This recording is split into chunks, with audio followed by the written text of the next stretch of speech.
The DNA extracted from ancient bones scattered across Hungarian plains tells stories that written history never recorded. Its molecular evidence revealing migrations that reshape continents, while the genetic markers of Asian steppes mingle with European ancestry in patterns that speak of conquest, intermarriage, and cultural fusion on scales that challenge every assumption about barbarian simplicity. In laboratories where modern science decodes ancient secrets, researchers study teeth and femurs that belong to warriors whose very existence terrified two empires. Their skeletal remains, preserving evidence of lives lived in saddles across distances that span from Mongolia to the Atlantic shores. These are the bones of Huns, the mysterious nomads, whose sudden appearance in European sources reads like supernatural manifestation rather than historical migration. Their emergence from Eastern darkness so abrupt and devastating that contemporary witnesses struggle to explain their origins through anything except divine wrath. The archaeological sites that dot the Carpathian Basin yield artifacts that contradict stereotypes about nomadic poverty, while revealing material culture that combines steppe traditions with accumulated wealth from systematic tributary extraction, imposed upon agricultural peoples whose security depended on regular payments to horsemen who could appear anywhere without warning. The gold diadems whose intricate metalwork demonstrates sophisticated craftsmanship, the silk textiles whose origins trace to Chinese workshops, and the weapons whose iron quality surpasses contemporary European production, testify to economic networks that span continents, while their concentration in elite burials reveals social hierarchies that nomadic lifestyles supposedly precluded.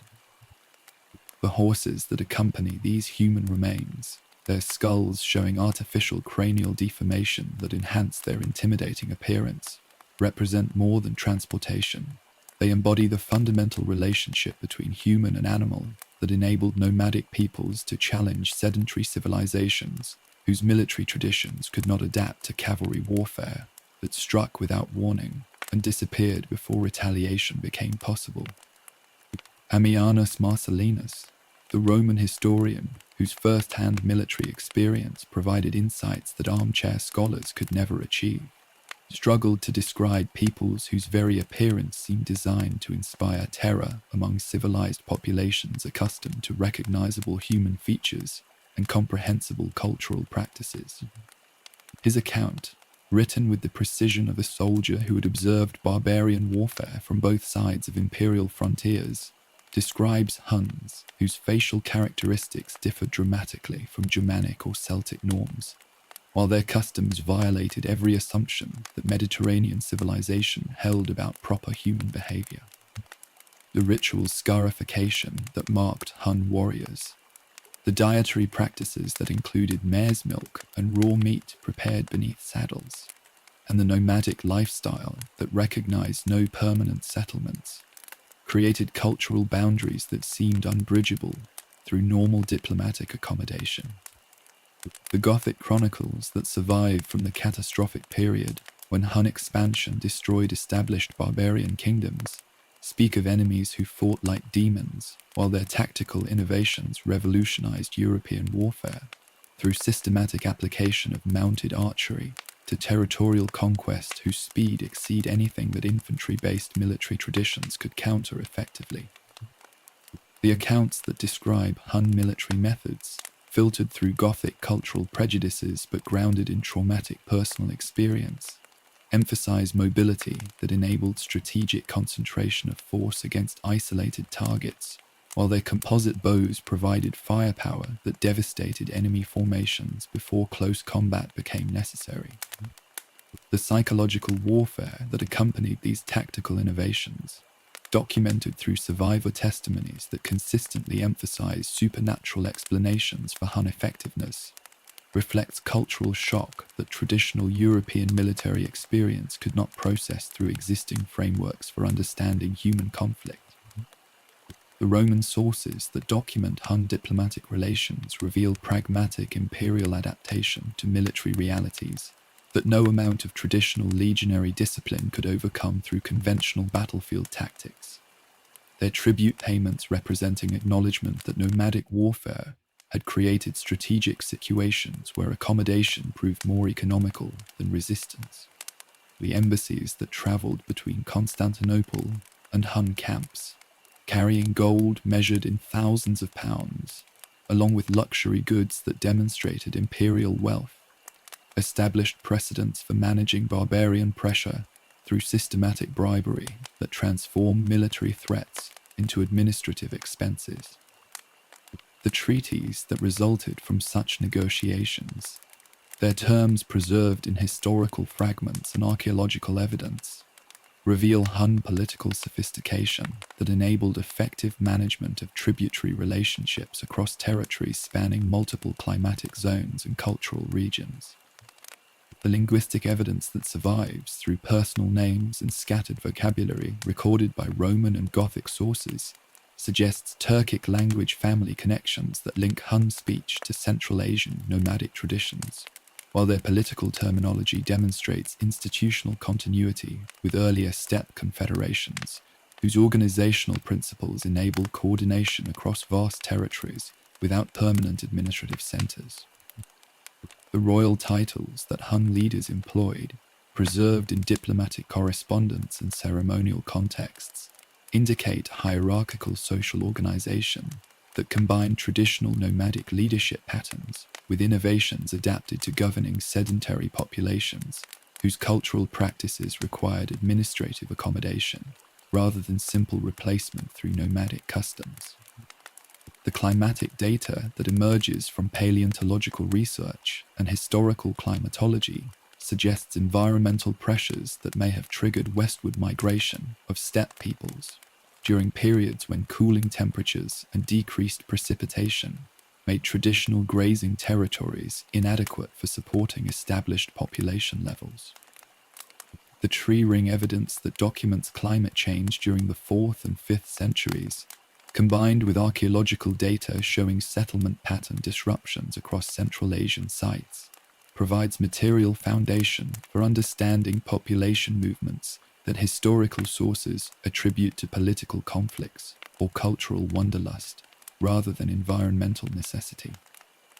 The correlation between climatic stress and nomadic expansion, documented through multiple independent data sources, suggests systematic relationships between natural conditions and human migration patterns that ancient sources could not recognize through available observational methods.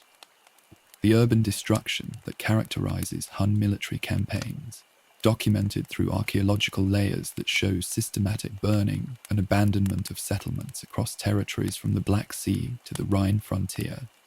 reveals strategic approaches to territorial control that differed fundamentally from Roman or Persian imperial methods, while demonstrating tactical understanding of how to eliminate enemy capacity for sustained resistance. The cities that disappeared during Hun expansion, Tanais, Chersonesos, dozens of Gothic settlements whose names survive only in geographical fragments, represent more than military casualties. They embody systematic elimination of rival political centers that might serve as focal points for future resistance to nomadic hegemony. The religious practices that characterized Hun's spiritual life, reconstructed through burial evidence and comparative analysis with related steppe cultures, demonstrate shamanic traditions whose worldview emphasized supernatural intervention in human affairs, while their ritual practices created social cohesion that transcended tribal boundaries through shared ceremonial obligation. The animal sacrifice that accompanied royal burials, the divination techniques that guided military and political decisions, and the ancestor veneration that preserved cultural continuity across generations of nomadic movement, provided ideological framework that enabled political unity among diverse peoples whose economic interests might otherwise have created competing loyalties. The historical significance that Hun expansion represents transcends immediate military achievements to embrace fundamental transformation of European political geography through nomadic pressure that eliminated established barbarian kingdoms while forcing Roman imperial adaptation to strategic realities that traditional Mediterranean military science could not address through conventional methods. The domino effect that Hun westward movement created, pushing Germanic peoples across Roman frontiers while disrupting settlement patterns that had provided stability for generations, initiated population movements whose consequences would reshape European ethnic geography for centuries after Hun political power had disappeared through internal fragmentation and external pressure. The mystery that continues to surround Hun origins and ultimate fate reflects documentation challenges that nomadic societies present to historians, whose sources derive primarily from literate civilizations, whose understanding of mobile peoples remain necessarily limited, and often deliberately distorted through cultural prejudices that dismiss nomadic achievement by sensationalizing practices that sedentary imagination found threatening or incomprehensible. The shadows from which they emerged and into which they eventually disappeared preserve questions about human possibility that their example poses to assumptions about political organization, military effectiveness, and cultural achievement, whose answers may lie forever beyond historical recovery, yet whose significance continues to challenge scholarly understanding of how human societies adapt to environmental pressures through institutional innovation. The vast emptiness that stretches beyond the Great Wall of China conceals origins that Han Dynasty chroniclers recorded with fearful precision, their accounts describing nomadic confederations whose military prowess threatened the Middle Kingdom's northern frontiers for centuries before European sources ever documented similar peoples approaching from opposite directions. The Zhonghu, whose name echoes through Chinese historical records like distant thunder preceding storms that would eventually break over European plains, commanded steppe territories whose extent dwarfed contemporary empires, while their political organization demonstrated nomadic capability for sustained territorial control that sedentary civilizations consistently underestimated. The horse archers who served Shungu Changyu possessed tactical innovations and organizational structures that Chinese military science struggled to counter through traditional infantry formations, their mobility enabling strategic concentration of force against isolated frontier positions, while their withdrawal capabilities prevented decisive Chinese retaliation that might eliminate nomadic threats through single campaign victories. The linguistic connections that modern scholarship traces between Zhongyu and Han political terminology suggest cultural continuities that span thousands of miles and multiple centuries.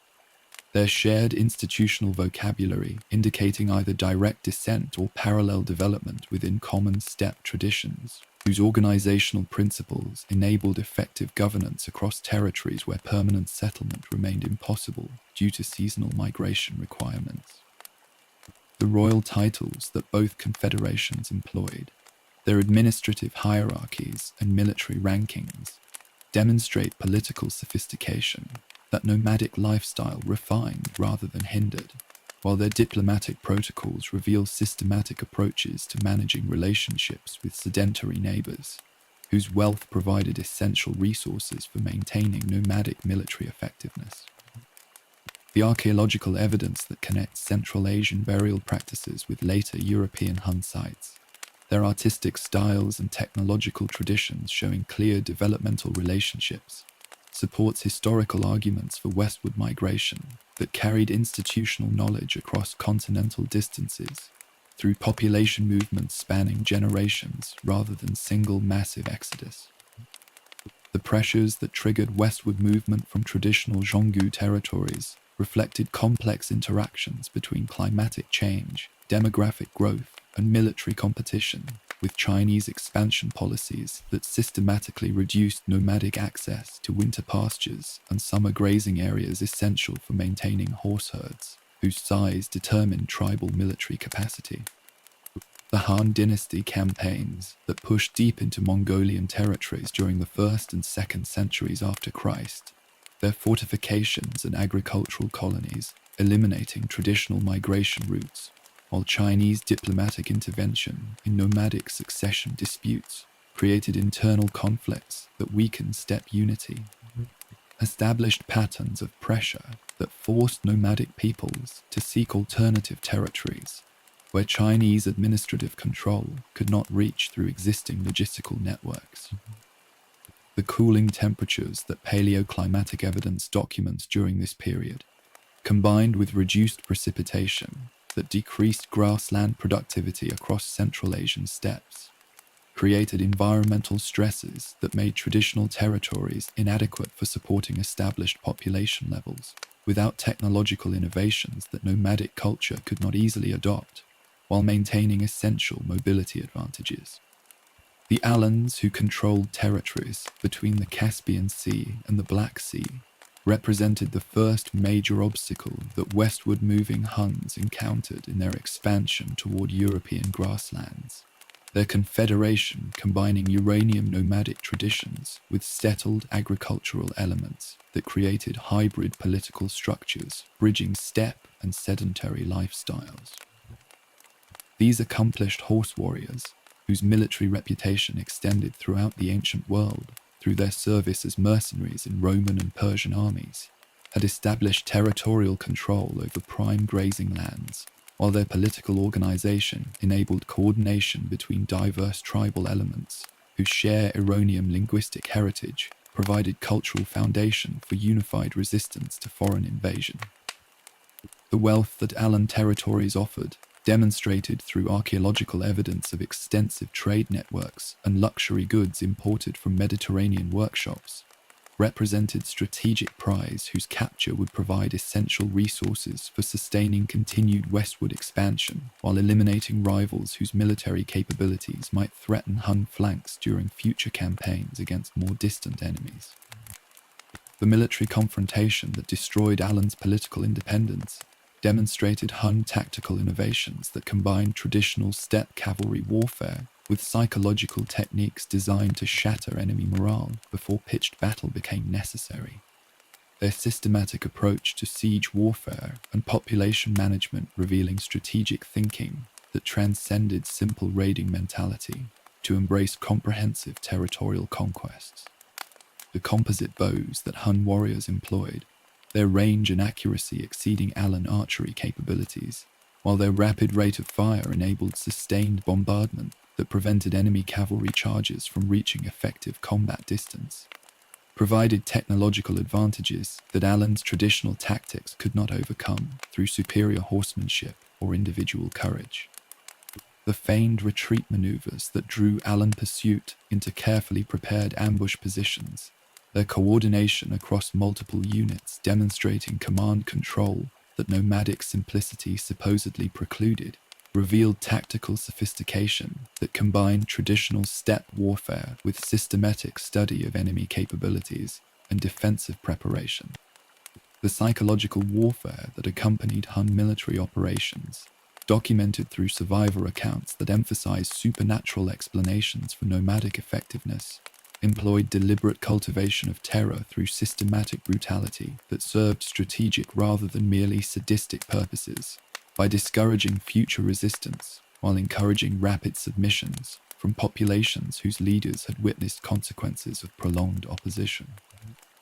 The ritual mutilation of captured Alan nobles, their public execution through methods designed to inspire maximum fear among watching populations, established precedents for managing conquered territories through intimidation rather than administrative integration, while the mass deportations that followed successful campaigns demonstrated systematic approach to eliminating potential resistance leadership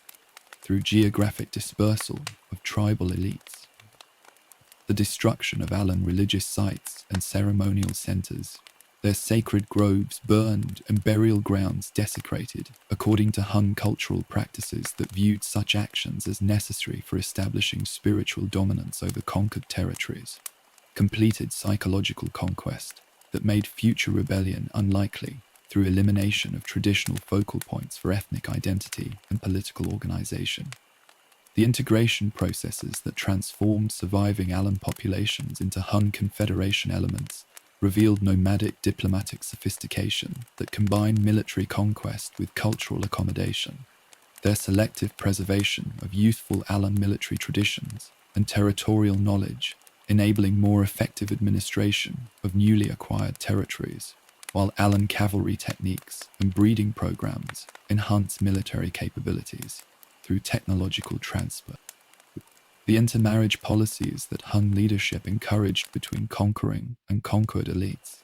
their strategic calculations about genetic diversity and political loyalty demonstrating systematic thinking about long-term confederation stability, created kinship networks that bound former enemies through family obligations, while their children represented syntheses of steppe traditions that strengthened rather than diluted Hun cultural identity. The adoption of Allan geographical knowledge and seasonal migration patterns, their expertise about local environmental conditions and resource availability, enabling more efficient utilization of conquered territories, demonstrated pragmatic approaches to imperial expansion that prioritized effective resource extraction over cultural purity. The ripple effects that Allan destruction created throughout Eastern European political geography, their collapse eliminating buffer zone that had previously protected Gothic and Sarmatian territories from direct steppe pressure, while refugee populations carried detailed intelligence about Hun military capabilities to potential future enemies, established conditions for systematic expansion that would reshape barbarian Europe through domino effects that contemporary observers could not anticipate or prevent. The terror that Allan collapse inspired among Germanic peoples, their traditional confidence in cavalry warfare shaken by reports of nomadic tactical innovations that had overwhelmed accomplished horse warriors through systematic application of superior techniques, created psychological advantages that Hunt expansion would exploit, through diplomatic intimidation that achieved territorial concessions without requiring military campaigns. The tribute relationships that emerged from this psychological pressure, documented through archaeological evidence and scattered historical references, transformed Hun economic foundation from purely pastoral activities to systematic extraction of wealth from agricultural peoples whose productivity could support nomadic military activities through regular payments that eliminated need for destructive raiding while maintaining essential flow of resources. The infrastructure development that Hun territorial control enabled, their systematic establishment of supply caches and communication networks across conquered territories facilitating rapid military movement, while their knowledge of seasonal grazing patterns allowed strategic positioning of forces according to environmental rhythms rather than fixed geographical positions, demonstrated institutional learning that transformed traditional nomadic military practices into systematic imperial methodology. The intelligence networks that Hun leadership established among subject populations, their employment of local knowledge about terrain and political conditions enabling more effective strategic planning, while their diplomatic contacts with distant peoples provided advance warning about potential threats or opportunities, revealed administrative capabilities that nomadic reputation for organizational simplicity had consistently underestimated among sedentary observers, whose cultural prejudices prevented accurate assessment of steppe political achievements. The emergence that first brought Huns to Roman attention, their appearance in official correspondence and frontier reports during the 370s, representing culmination of westward expansion that had consumed decades of systematic conquest and organizational development, marked transformation of regional nomadic confederation into international threat whose military capabilities would challenge imperial assumptions about barbarian limitations, while their diplomatic sophistication would force Roman adaptation to strategic realities that traditional frontier management could not address through established procedures. The Gothic kingdom that Ermanaric had built across the plains of modern Ukraine represented the pinnacle of Germanic political achievement, its territory stretching from the Baltic amber coasts to the Black Sea shores, where Greek colonies traded luxury goods for Gothic furs and slaves captured in tribal raids against Slavic neighbors. The aged king, whose name would echo through Germanic legend as embodiment of royal wisdom and military prowess, commanded confederation that united dozens of tribes through personal charisma and successful leadership, their loyalty maintained through continuous warfare that provided plunder and glory, while their political organization demonstrated Germanic capability for territorial administration that transcended traditional tribal boundaries. The royal court that surrounded Ermanaric, enriched through Roman diplomatic subsidies and Black Sea commerce, had developed cultural sophistication that challenged Roman assumptions about barbarian simplicity, while their military innovations adapted Germanic warrior traditions to cavalry warfare, learned through contact with steppe peoples. The wealth that Gothic territories generated through systematic agriculture and international trade, documented through archaeological evidence of Roman imports and luxury goods distributed across settlement sites spanning hundreds of miles, supported population densities that enabled military mobilization on scales that previous Germanic confederations had never achieved through purely pastoral economics. The agricultural villages that dotted Gothic territories, their granaries storing surplus production that freed warrior elites from subsistence concerns, while their workshops produced weapons and equipment for tribal armies, represented economic foundation for political stability that allowed Ermanaric's kingdom to maintain territorial control across regions whose diversity normally prevented sustained Germanic unity. The trade networks that connected Gothic territories with Roman frontier markets, Crimean Greek cities and Central Asian nomadic peoples provided commercial relationships that generated wealth, while their strategic position, controlling access routes between European and Asian markets, enabled systematic taxation of merchant caravans whose security depended on Gothic military protection. The intelligence that reached Ermanaric's court during the 370s, carried by refugees from Alan territories and merchants whose trade routes had been disrupted by nomadic warfare, described military catastrophe that defied Gothic understanding of steppe warfare, while the systematic nature of Alan destruction suggested enemy capabilities that exceeded normal tribal raiding through organizational sophistication and tactical innovation. The survivors who straggled into Gothic settlements, their accounts of composite bow effectiveness and cavalry coordination filtered through trauma and cultural translation, provided warnings that Gothic military traditions could not easily process through existing frameworks for understanding nomadic threats. The strategic discussions that these reports generated among Gothic war leaders, their traditional confidence in Germanic military superiority challenged by evidence of steppe tactical advancement, revealed growing awareness that Eastern threats required defensive preparations beyond anything that previous barbarian conflicts had demanded. The first Hun raids into Gothic territory demonstrated tactical capabilities that transformed theoretical concerns into immediate military crisis. Their lightning strikes against isolated settlements, providing practical demonstrations of nomadic advantages that Gothic defensive preparations could not counter through traditional methods. The speed that characterized these initial attacks, their targets selected for maximum psychological impact, while their systematic destruction eliminated potential Gothic strongpoints, revealed strategic thinking that prioritized terror over immediate material gain, while the precision of Hun tactical coordination suggested military organization that Germanic individualism could not match through heroic courage alone. The prisoners who disappeared during these raids, their fate unknown, but their absence creating psychological pressure that affected Gothic civilian morale, represented early examples of Hun population management techniques that would later characterize their systematic approach to territorial conquest through demographic manipulation. The climactic confrontation that shattered Gothic military power occurred during autumn campaigning season, when Ermanaric assembled the largest confederation army in Germanic memory,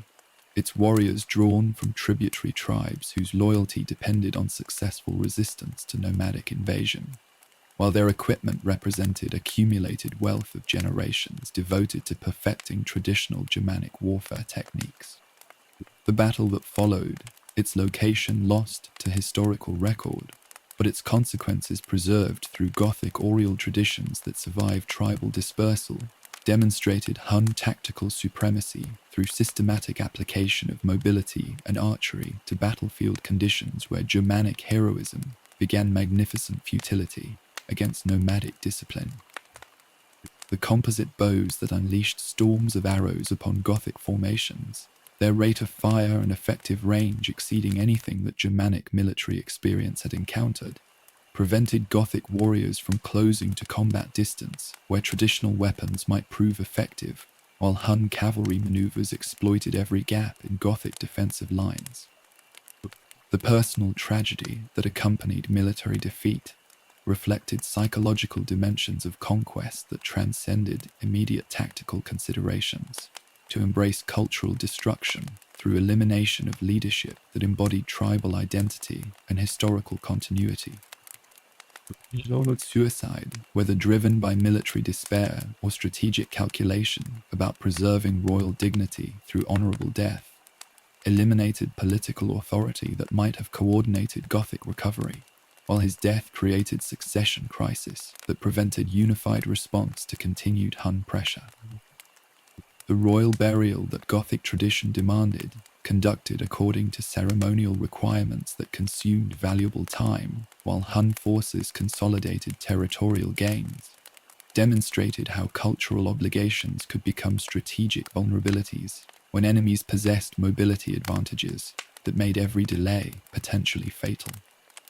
The mass migration that followed Gothic military collapse represented largest barbarian population movement in European history, its scale and desperation creating humanitarian crises that challenged Roman frontier administration, while the military pressure that drove such movements demonstrated Hun's strategic understanding of how territorial conquest required elimination of enemy demographic capacity for future resistance. The wagon trains that stretched across hundreds of miles of European steppe, loaded with Gothic families whose survival depended on reaching Roman territory before winter weather made travel impossible, carried remnants of confederation whose military effectiveness had been systematically destroyed through Hun tactical innovation. The elderly and children whose presence slowed Gothic movement while consuming limited food supplies represented civilian burden that nomadic lifestyle enabled Huns to avoid, while their mobility allowed systematic harassment of Gothic refugees whose defensive capabilities had been eliminated through previous military defeat.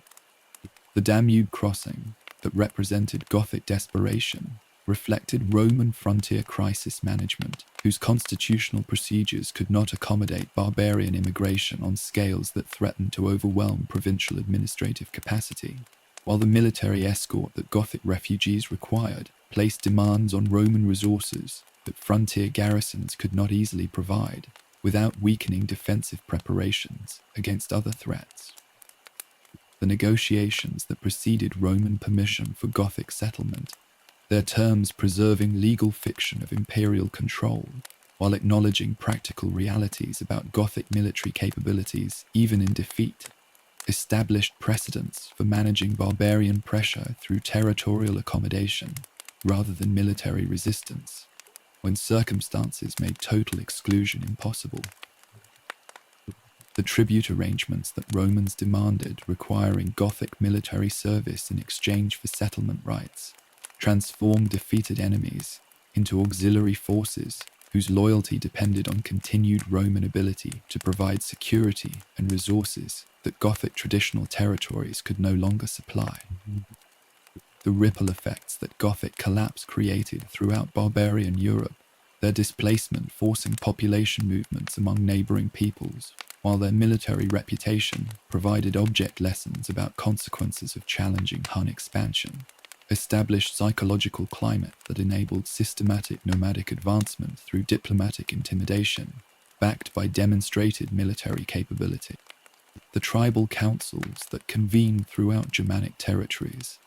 their deliberations about resistance versus accommodation, reflecting calculations about survival that Gothic example had made urgently practical, revealed growing awareness that traditional barbarian military methods required fundamental revision to address nomadic tactical innovations. The alliance systems that emerged from these discussions Their defensive preparations coordinated across tribal boundaries that normally prevented sustained cooperation, demonstrated Germanic institutional adaptation to strategic threats whose resolution required collective action rather than individual tribal responses. The transformation that Hun victory achieved extended beyond immediate territorial gains through embrace fundamental alteration of European political geography, through systematic elimination of established barbarian kingdoms whose existence had provided buffer zones between Roman frontiers and steppe nomadic pressure. The precedent that Gothic destruction established, demonstrating Hun capability for comprehensive conquest rather than simple raid, encouraged continued westward expansion, while the wealth that Gothic territories provided enabled military operations on scales that traditional nomadic economics could not sustain through purely pastoral resources. The demographic devastation that characterized Gothic collapse, its survivors scattered across territories where their cultural identity would gradually disappear through assimilation or intermarriage, represented cultural catastrophe whose magnitude exceeded simple military defeat to embrace systematic eliminations of alternative political traditions that had maintained Germanic independence for centuries. The empire that emerged from Gothic ruins defied every assumption that sedentary civilizations held about political organization, its boundaries shifting with seasonal migrations, while its administrative centers existed wherever the king pitched his felt tent beneath stars that provided the only permanent geography in nomadic conception of territorial control. The Hun Confederation that coalesced under Rugila and his successors represented political achievement whose sophistication Mediterranean observers could barely comprehend, their institutional structures enabling coordination across distances that Roman provincial administration required permanent infrastructure to manage, while nomadic mobility created strategic advantages that fixed defensive systems could not counter through traditional military engineering. The wealth that flowed into Hun camps through systematic tribute extraction, its sources spanning territories from the Rhine frontier to the Caucasus Mountains, demonstrated economic capabilities that pastoral simplicity supposedly precluded, while the cultural fusion that characterized Hun political integration challenged assumptions about ethnic purity that both Roman and Germanic traditions considered essential for maintaining political loyalty. The royal authority that bound diverse peoples within Hun Confederation operated through personal charisma and military success rather than institutional legitimacy derived from constitutional tradition or religious sanction, their kings maintaining power through continued ability to provide security and prosperity for followers whose mobility enabled them to seek alternative leadership when royal performance failed to meet nomadic expectations. The councils that surrounded Hun rulers, comprising nobles from conquered peoples alongside traditional steppe aristocracy, demonstrated inclusive approaches to political participation that incorporated useful expertise, while their decision-making processes reflected collective deliberation despite ultimate royal authority in military and diplomatic matters. The succession practices that governed royal inheritance, their emphasis on demonstrated capability rather than strict primogeniture, created competitive dynamics that strengthened leadership quality, while internal conflicts over succession occasionally provided enemies with opportunities for intervention during periods of political transition. The tribute systems that Hun leadership imposed upon subject populations represented administrative innovation that transformed traditional raiding into systematic economic extraction, their bureaucratic procedures enabling regular collection of wealth, while their graduated demands reflected sophisticated understanding of agricultural productivity and commercial capacity among diverse peoples, whose economic foundations ranged from pastoral nomadism to intensive cultivation. The Roman gold that arrived annually in Hun camps, measured in thousands of pounds and transported through diplomatic missions that acknowledged imperial acceptance of barbarian military superiority, provided monetary foundation for political operations, while the luxury goods that accompanied such payments demonstrated Mediterranean manufacturing capability, while serving Hun ceremonial requirements for displaying royal magnificence.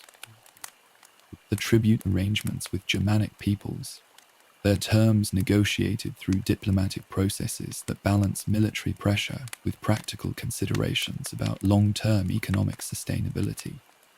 created revenue streams that enabled Hun military expansion while preserving productive capacity among subject populations, whose continued prosperity served nomadic strategic interests. The cultural synthesis that characterized Hun political organization combined steppe traditions with innovations borrowed from conquered peoples, whose administrative experience and technological knowledge enhanced nomadic governmental capacity, while the adoption of Germanic metallurgy, Roman diplomatic procedures, and Allan horse breeding techniques demonstrated systematic approach to institutional development that prioritized effectiveness over cultural purity. The intermarriage policies that Hun nobility pursued with conquered elites, their strategic calculations about political integration, balanced against concerns about maintaining nomadic identity, created kinship networks that bound former enemies through family obligations, while their children represented cultural fusion that transcended traditional ethnic boundaries. The language development that occurred within Hun territories, where steppe dialects incorporated vocabulary from Germanic, Iranian, and Romance sources, reflected cultural exchange that created communication tools, enabling administration of linguistically diverse populations, while preserving essential nomadic terminology for military and governmental functions. The military organization that enabled Hun territorial control adapted traditional steppe cavalry formations to requirements of governing sedentary populations, whose defensive preparations and geographical knowledge required tactical innovations beyond conventional nomadic warfare. Their incorporation of Germanic infantry techniques and siege equipment demonstrating institutional learning that enhanced military effectiveness, while the training programs that prepared Confederated forces for coordinated operations revealed systematic approaches to military education that combined individual skill development with unit coordination exercises. The logistics networks that supported Hun military campaigns, their supply arrangements coordinated across territories spanning multiple climatic zones, while their intelligence gathering utilized local knowledge from subject peoples whose survival depended on providing accurate information about enemy capabilities and movements, enabled strategic operations whose scope exceeded anything that traditional nomadic military methods could achieve through purely pastoral resources. The diplomatic innovations that Hun leadership employed in managing relationships with distant powers demonstrated political sophistication that enabled simultaneous negotiation with multiple enemies whose conflicting interests could be exploited through careful manipulation of alliance systems and tributary arrangements, with their embassies to Constantinople and Rome, carrying offers that balance military threats with economic incentives, while their intelligence networks provided advance warning about enemy diplomatic initiatives that might threaten Hun strategic interests. The treaty negotiations that resulted from such diplomatic activity, their terms preserved in Roman and Gothic sources despite Hun lack of written records, reveal systematic understanding of international law and commercial regulation that enabled effective management of complex relationships whose stability required constant attention to changing political circumstances and military capabilities among potential enemies and allies whose reliability depended on continued Hun ability to provide security and profitable cooperation. The economic transformation that Hun rule created throughout their territories, converting diverse regional economies into integrated networks serving nomadic strategic requirements, while preserving local productive capacity through administrative arrangements that encourage continued agricultural and commercial activity, demonstrated governmental capabilities that challenged assumptions about nomadic administrative limitations, while their success in maintaining economic prosperity among subject populations provided material foundation for political stability that pure military coercion could not achieve through terrorization alone. The trade routes that operated under Hun protection, their commercial security enabling merchant activity across territories where political instability had previously made long-distance commerce too dangerous for profitable operation, generated customs revenues that supplemented tribute collection, while the urban centers that continued functioning under Hun administration provided manufacturing and commercial services that nomadic lifestyle required but could not produce through traditional pastoral economic activities. The religious tolerance that characterized Hun administration reflected practical recognition that spiritual coercion created unnecessary resistance, while accommodation of existing religious practices enabled political integration without cultural destruction that might eliminate youthful knowledge and institutional capabilities among subject populations, whose loyalty depended partly on preservation of traditional identities within broader confederation framework. The shamanic traditions that Hun rulers maintained alongside diplomatic relationships with Christian and pagan religious hierarchies demonstrated systematic approach to spiritual authority that utilized supernatural sanction for political purposes, while avoiding religious conflicts that might create alternative focal points for resistance to nomadic rule. The ceremonial practices that combine steppe rituals with adopted elements from conquered cultures, their synthesis creating new traditions that legitimized Hun authority while respecting subject peoples' spiritual needs, provided cultural foundation for political unity that transcended ethnic boundaries through shared participation in religious observances that acknowledged diverse backgrounds while establishing common allegiance to confederation leadership. The territorial administration that Hun Confederation achieved without permanent settlements or written bureaucracy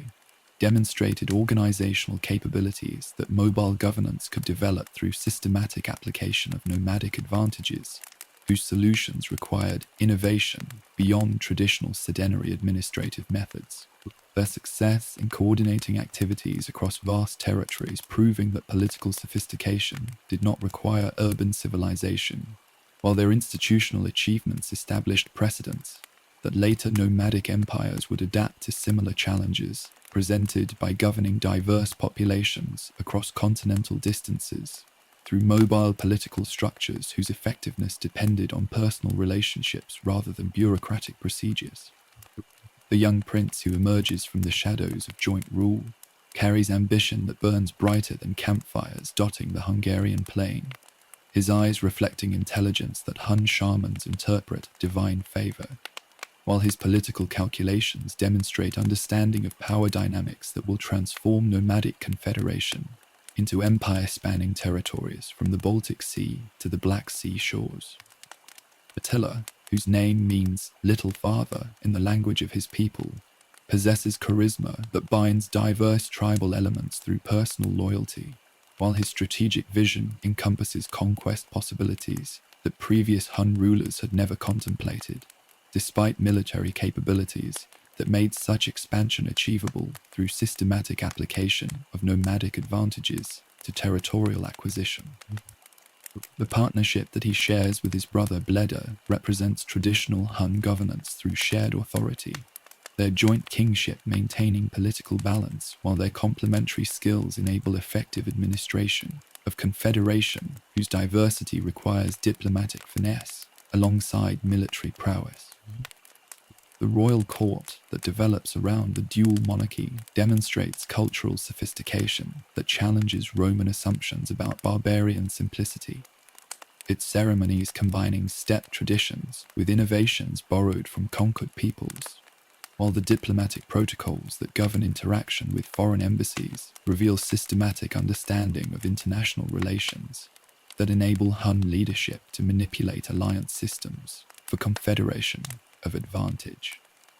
The wooden palace that Hun carpenters construct according to Attila's specifications, its architectural design incorporating elements from Roman, Germanic, and steppe building traditions, while its scale demonstrates accumulated wealth from tributary relationships, provides permanent residence that enables administrative coordination while maintaining nomadic mobility through seasonal migration patterns that preserve essential pastoral economic foundations. The bodyguard that surrounds Hun royalty, comprising warriors selected from multiple ethnic backgrounds, whose loyalty depends on personal devotion rather than tribal obligation, represents military elite whose effectiveness transcends traditional nomadic organization through systematic training and equipment standardization that creates professional force capable of sustained operations beyond normal Confederate military capacity. The personality that contemporary sources attribute to Attila, filtered through cultural prejudices but grounded in diplomatic observation, describes ruler whose intellectual capabilities matched his physical courage,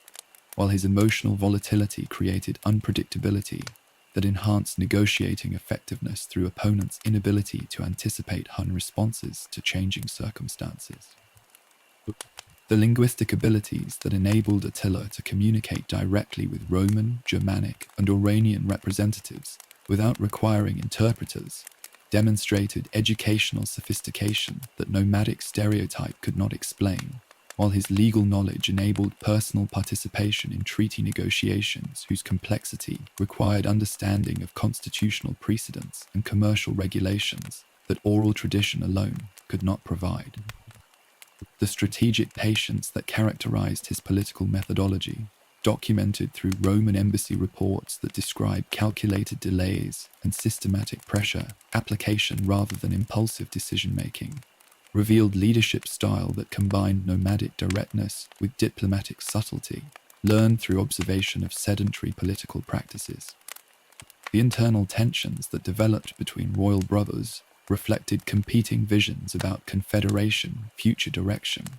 Their disagreements about territorial expansion versus consolidation, creating factional divisions within Hun nobility, whose resolution would determine whether nomadic empire continued geographic growth or focused on administrative development of existing territories. Bleda's preference for traditional nomadic lifestyle and limited engagement with sedentary neighbors conflicted with Attila's ambitions for systemic expansion that required cultural adaptation and institutional innovation beyond conventional steppe political practices, while their personality differences created personal rivalry that political necessity had temporarily subordinated to collective leadership requirements. The hunting expedition, during which Bleda met his death, officially attributed to accident but privately understood as fratricide necessary for unified command, eliminated political obstacle to imperial expansion while establishing precedent for resolving succession disputes through direct action rather than traditional council deliberation. The consolidation that followed Bleda's elimination demonstrated Attila's political sophistication through systematic elimination of potential rivals, while his retention of capable administrators, regardless of their previous loyalties, revealed pragmatic approach to governance that prioritized effectiveness for personal vengeance in personnel decisions. The loyalty oaths that tribal leaders provided to Attila personally rather than to Hun Confederation as institutional entity reflected transformation of traditional nomadic political structure into personal monarchy whose authority derived from individual charisma rather than collective decision-making processes that had previously characterized steppe governance. The military reforms that accompanied political centralization, their emphasis on standardized equipment and coordinated tactics rather than traditional warrior individualism, created a professional army whose capabilities exceeded the sum of tribal military contributions through systematic training and operational coordinations that enabled strategic planning beyond normal nomadic temporal horizons. The diplomatic initiatives that marked Attila's early sole reign demonstrated strategic understanding of how nomadic military advantages could be leveraged through psychological pressure and economic manipulation to achieve territorial concessions without military campaigns, whose costs might exceed material benefits. His systematic cultivation of fear among potential enemies, creating negotiating advantages that traditional diplomacy could not achieve through purely legal or commercial incentives. The embassy exchanges with both Roman empires, their frequency and complexity indicating Attila's recognition that nomadic expansion required sophisticated management of international relationships, whose stability depended on careful balance between military threats and economic cooperation, established communication channels that enabled systematic pressure application, while avoiding premature conflicts that might unite enemies against Hun Confederation before optimal strategic conditions developed. The intelligence networks that Attila expanded throughout sedentary territories, their sources including merchants, religious figures, and political dissidents, whose motivations ranged from financial reward to genuine sympathy for nomadic political alternatives, provided information advantages that enabled strategic planning based on accurate assessment of enemy capabilities and internal vulnerabilities. The cultural policies that Attila implemented within Hun territories reflected systematic approach to identity management that preserved essential nomadic characteristics, while accommodating useful innovations from conquered peoples, whose expertise enhanced Confederation administrative capacity. His encouragement of artistic development, creating distinctive Hun cultural synthesis that combines steppe aesthetic traditions with metallurgical techniques and decoral motifs borrowed from multiple sources. The legal system that evolved under Attila's leadership, combining traditional nomadic justice with procedural innovations adapted from Roman and Germanic legal traditions, enabled effective governance of diverse populations whose cultural backgrounds required different approaches to dispute resolution and criminal punishment, while maintaining political unity through shared allegiance to royal authority. The economic development that characterized his reign, involving systematic expansion of trade relationships and tribute collection alongside traditional pastoral activities, demonstrated understanding of how nomadic political organization could be enhanced through sedentary economic practices without abandoning mobility advantages that provided military and administrative superiority over fixed territorial governance. The military expansion that resumed under unified leadership targeted territories whose strategic value enhanced Hun geopolitical position, while their wealth provided resources for continued confederation growth. The systematic nature of these campaigns revealing strategic planning that prioritized long-term territorial acquisition over immediate plunder, while their tactical execution demonstrated international learning that incorporated lessons from previous military experience, with innovations adapted to specific geographical and cultural circumstances. The siege techniques that Hun forces developed for attacking fortified positions, combining traditional nomadic mobility with engineering knowledge borrowed from conquered peoples, enabled successful assault of defensive installations that had previously provided security for sedentary populations, while the population management policies that accompanied territorial conquest transformed military victory into administrative control through systematic integration of useful personnel and elimination of potential resistance leadership. The reputation that Attila acquired throughout the ancient world as simultaneously barbarian destroyer and sophisticated ruler reflected contradictions inherent in nomadic leadership that combined cultural traditionalism with institutional innovation. His political achievements demonstrating capabilities that sedentary prejudices could not reconcile with stereotypes about nomadic simplicity, while his military successes established nomadic empire whose scope and organization challenged fundamental assumptions about political development, requiring urban civilization for effective governance across continental distances and diverse populations. The imperial palace at Constantinople shivers with more than winter cold, as courtiers whose silk robes cannot warm hearts frozen by reports from the Danube frontier.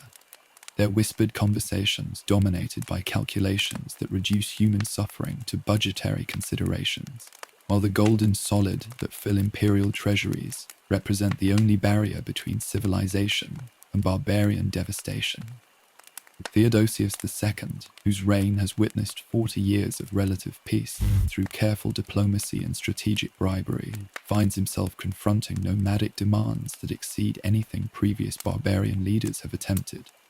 while Attila's systematic pressure application demonstrates political sophistication that transforms tribute collection from emergency expedient into permanent imperial policy. The annual payments that flow eastward toward Hun camps, their weight measured in thousands of pounds of precious metal, while their regularity establishes precedents that subsequent rulers will inherit as unavoidable obligations,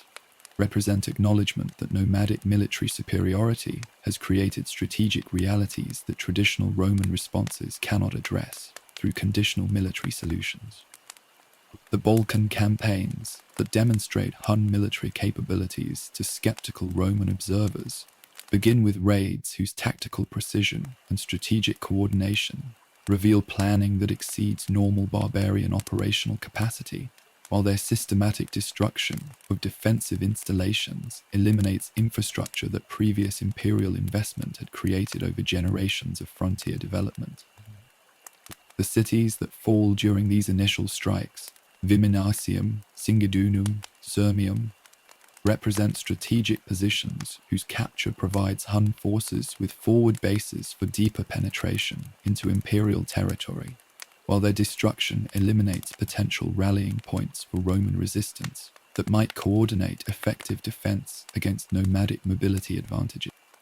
The speed that characterizes these operations, documented through panicked reports from surviving garrison commanders whose fortifications proved inadequate against Hun siege techniques, demonstrates tactical innovation that combines traditional nomadic warfare with engineering knowledge acquired through systematic observation of Roman military practices. The psychological impact that Hun success creates throughout the Eastern Empire transcends immediate military consequences to embrace fundamental crises of confidence in imperial military capabilities, whose reputation had previously deterred barbarian ambitions through threat of professional retaliation that could eliminate tribal confederations through systematic application of superior resources and organizational discipline. The refugee streams that flood into Constantinople, carrying tales of nomadic atrocities, their accounts filtered through trauma and cultural prejudice, but grounded in personal experience of Hun military effectiveness, create public panic that imperial propaganda cannot counter through traditional assurances about Roman military superiority. The economic disruption that accompanies territorial devastation, involving destruction of agricultural infrastructure and commercial networks that had generated tax revenues essential for imperial administration,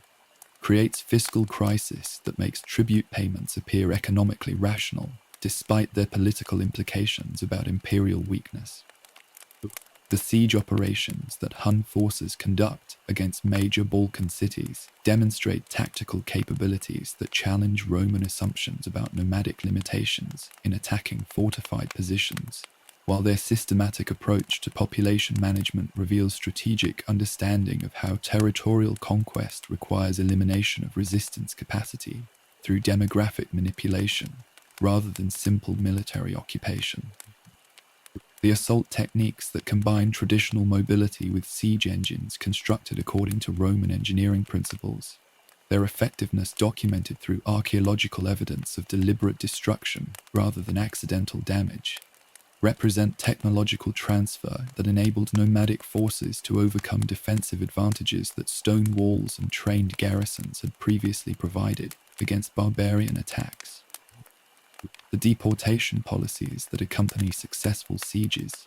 removing skilled craftsmen and educated administrators while eliminating potential leadership for future resistance, demonstrates systematic approach to territorial control that prioritizes long-term strategic advantages over immediate material gain. The negotiations that produced the first major tribute agreement revealed diplomatic sophistication on both sides, while the treaty terms establish frameworks for managing imperial nomadic relationships that acknowledge military realities despite their incompatibility with Roman constitutional traditions of barbarian subordination. The Roman embassy that travels to Hun camps carrying imperial gifts and diplomatic authority, their accounts providing unprecedented insights into nomadic political organization, describes court ceremonies that combine steppe traditions with innovations borrowed from conquered peoples, while Attila's personal participation in negotiations demonstrates intellectual capabilities that enable direct engagement with complex legal and commercial issues, rather than relying on advisors for interpretation of treaty language. The tribute amounts that emerge from these discussions, £700 of gold annually, plus additional payments for specific territorial arrangements, represent financial burden that strains imperial resources, while establishing precedents that future Hun demand will expand through systematic pressure. Application. The military balance that enables Hun diplomatic success reflects not merely numerical superiority, but tactical innovations that neutralize Roman advantages, while geographical factors favor nomadic strategic approaches to territorial control that fixed defensive systems cannot counter through traditional engineering solutions.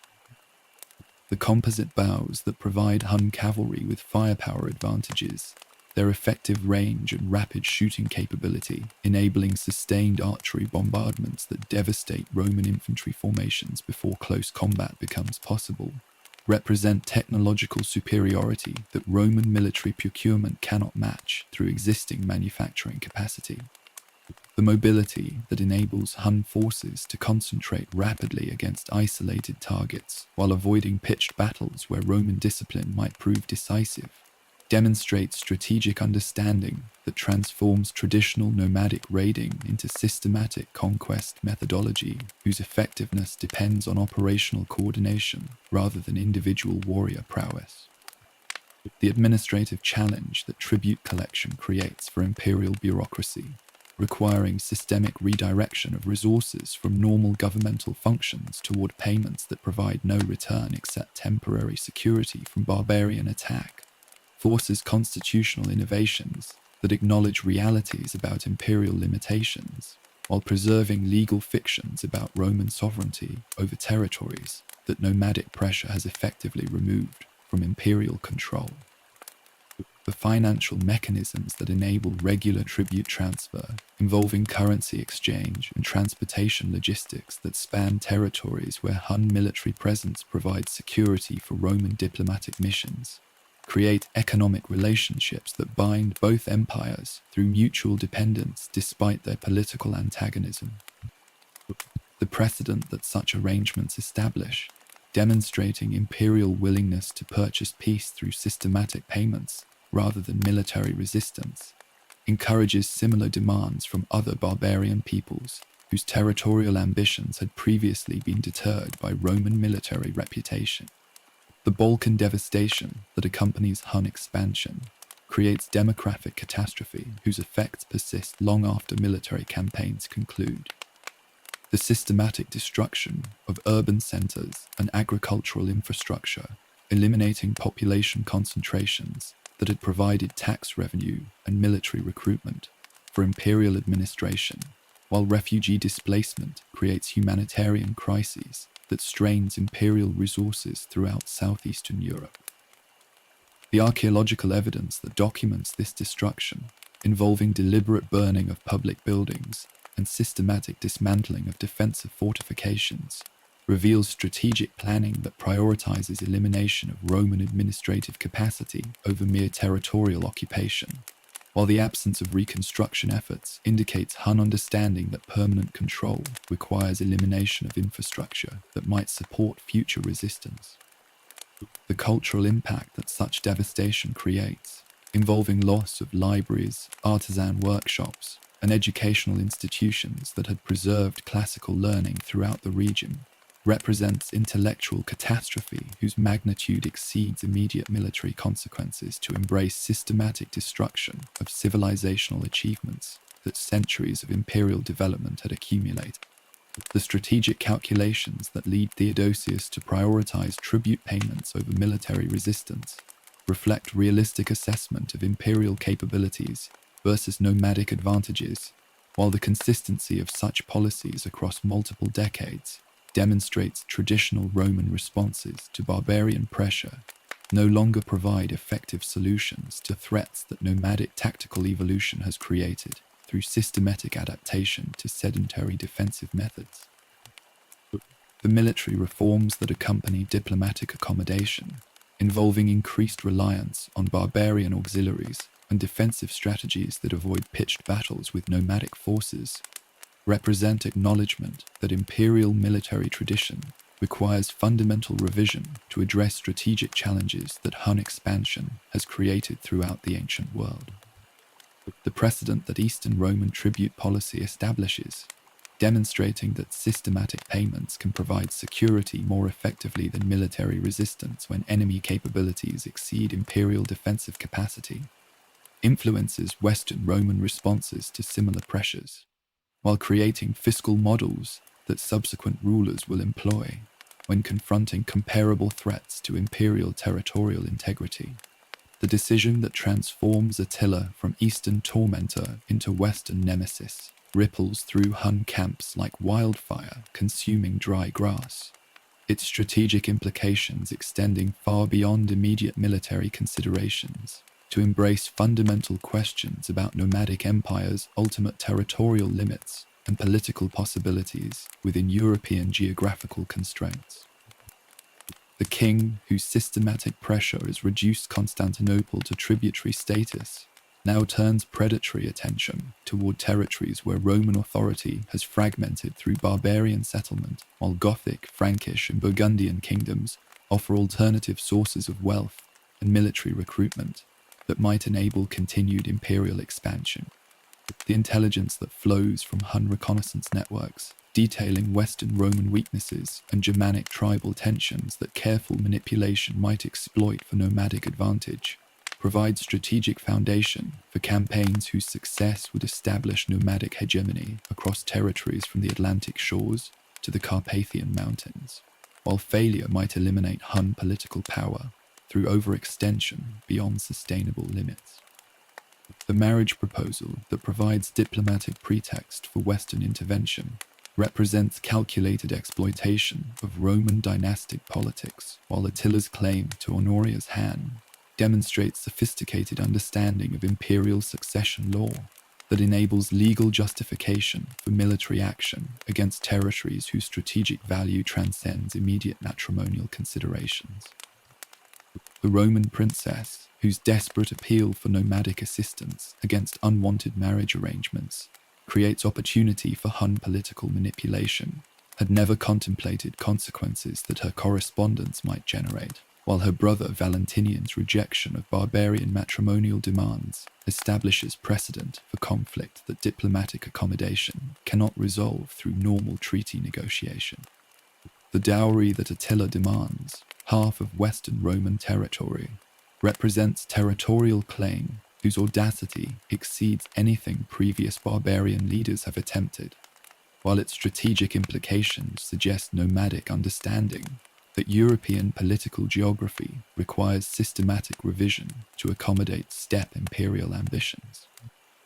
The military preparations that accompany diplomatic maneuvering demonstrate organizational capabilities that enable Hun coordination of diverse tribal elements into unified force whose effectiveness depends on systematic logistics and tactical integration, rather than traditional Confederate military arrangements that rely on individual tribal contributions without centralized command structure.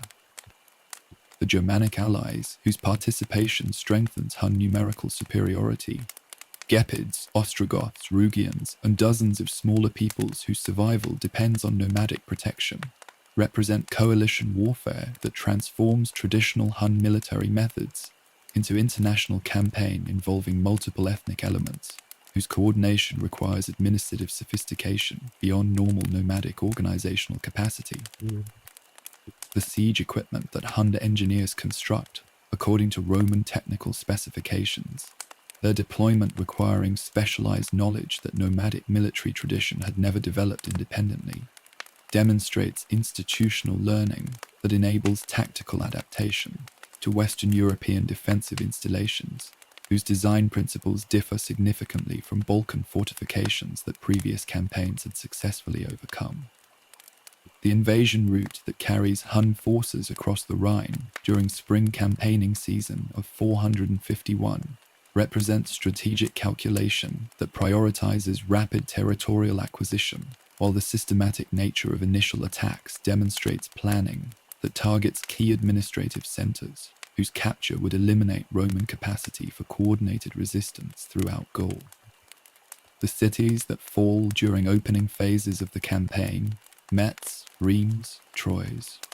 represent strategic positions whose destruction provides psychological impact, while their location enables Hun forces to control communication networks that Roman military coordination requires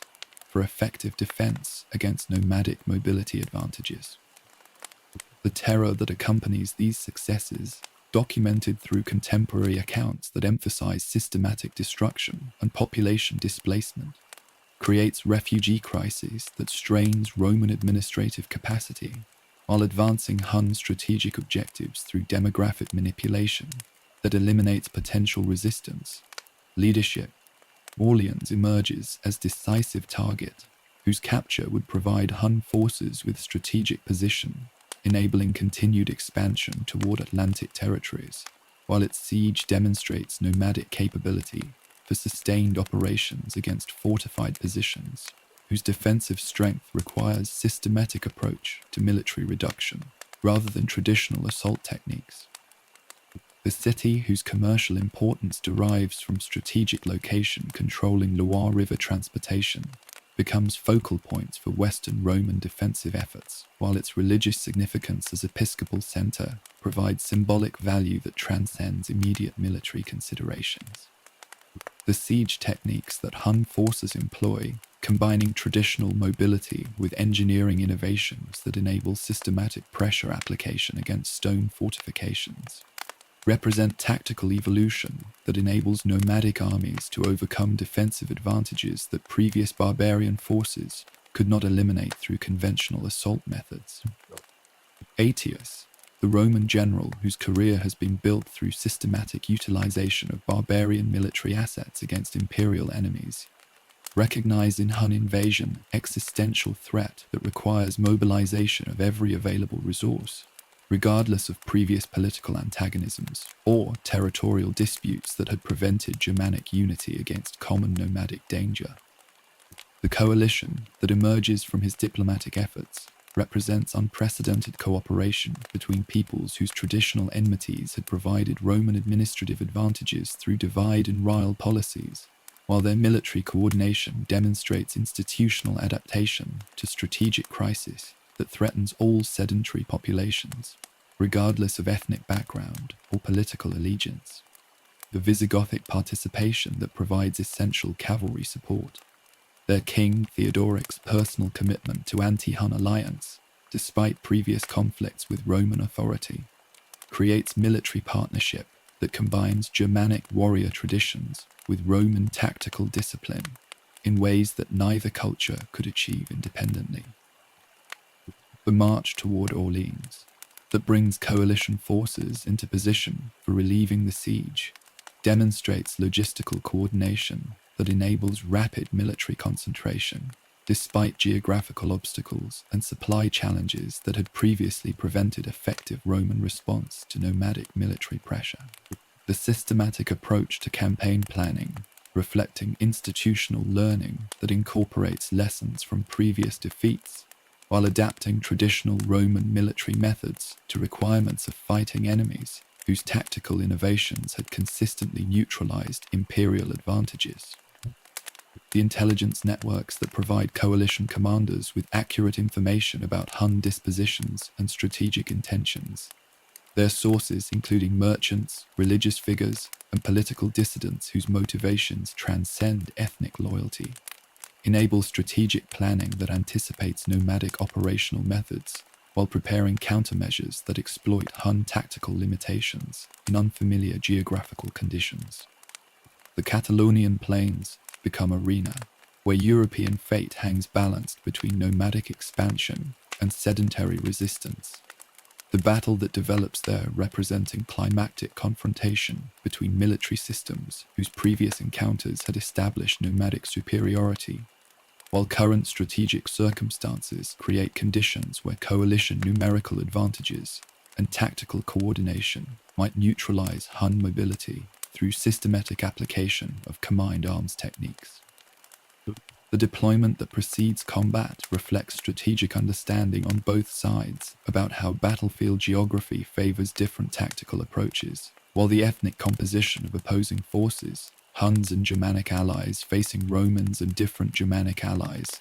demonstrates political complexity that transcends simple nomadic versus a sedentary conflict, to embrace intra-minute competition for territorial control and cultural dominance.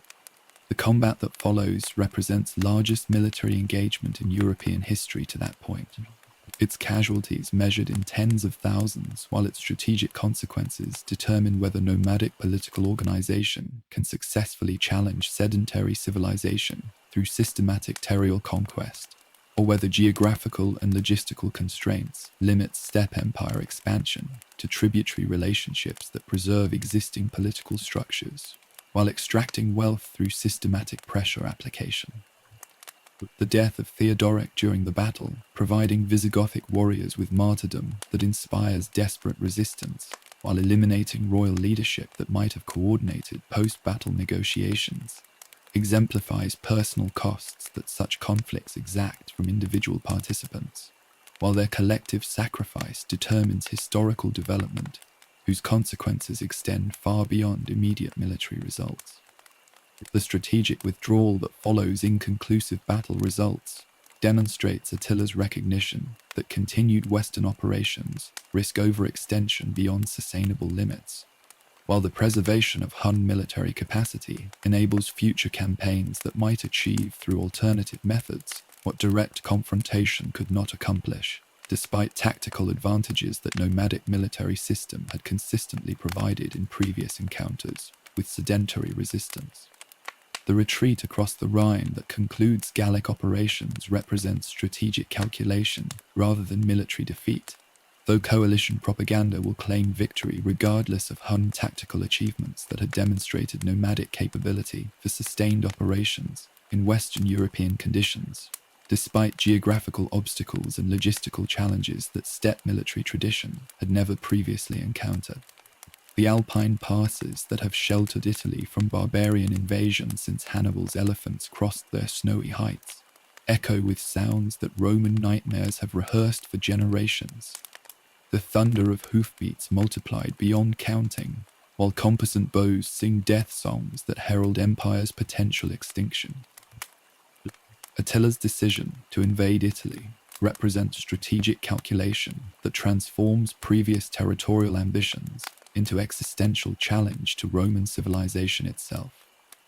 His recognition that tribute payments and frontier accommodations cannot satisfy nomadic imperial requirements, whose ultimate expression demands symbolic victory over eternal city, whose name embodies Mediterranean political achievement spanning 8 centuries of expansion and administration. The forces that pour through mountain defiles during the campaigning season of 452 carry more than weapons and siege engines. They bear historical momentum that threatens to complete barbarian conquest begun with Gothic migrations, while their systematic advance toward territories that no foreign enemy has successfully occupied since Gallic sack, 4 centuries earlier, announces civilization's potential transformation through nomadic triumph. Aquileia, the great fortress city that guards northeastern approaches to Italian heartland, becomes first target whose reduction demonstrates Hun capability for overcoming defensive installations whose strength had previously deterred barbarian ambitions, while its systematic destruction provides psychological impact that resonates throughout peninsular territories, where Roman confidence rests upon assumptions about alpine protection and urban fortification.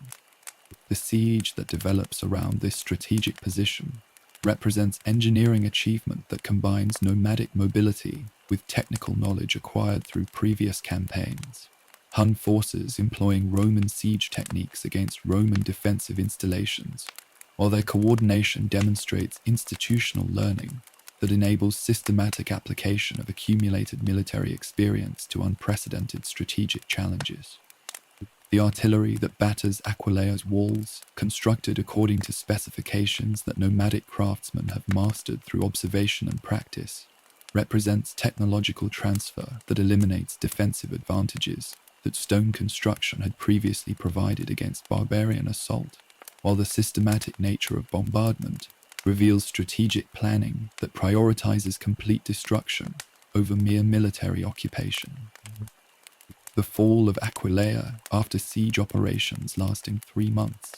establishes precedent for Italian campaign, while the systematic destruction that follows its capture demonstrates Hun understanding that territorial conquest requires elimination of infrastructure that might support future resistance, rather than simple occupation that preserves enemy administrative capacity for potential recovery.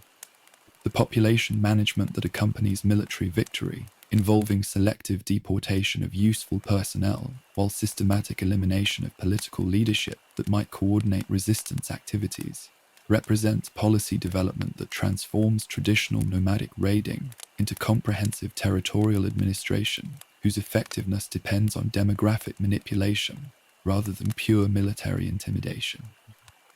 The burning that consumes public buildings, religious institutions, and commercial facilities eliminates urban functions that had supported Roman administrative presence, while the deportation of skilled craftsmen and educated administrators provides Hun territories with human resources whose expertise enhances nomadic governmental capacity through systemic exploitation of conquered populations. The terror that spreads throughout northern Italy as news of Aquileia's destruction reaches cities whose defensive preparations had never contemplated nomadic siege capabilities,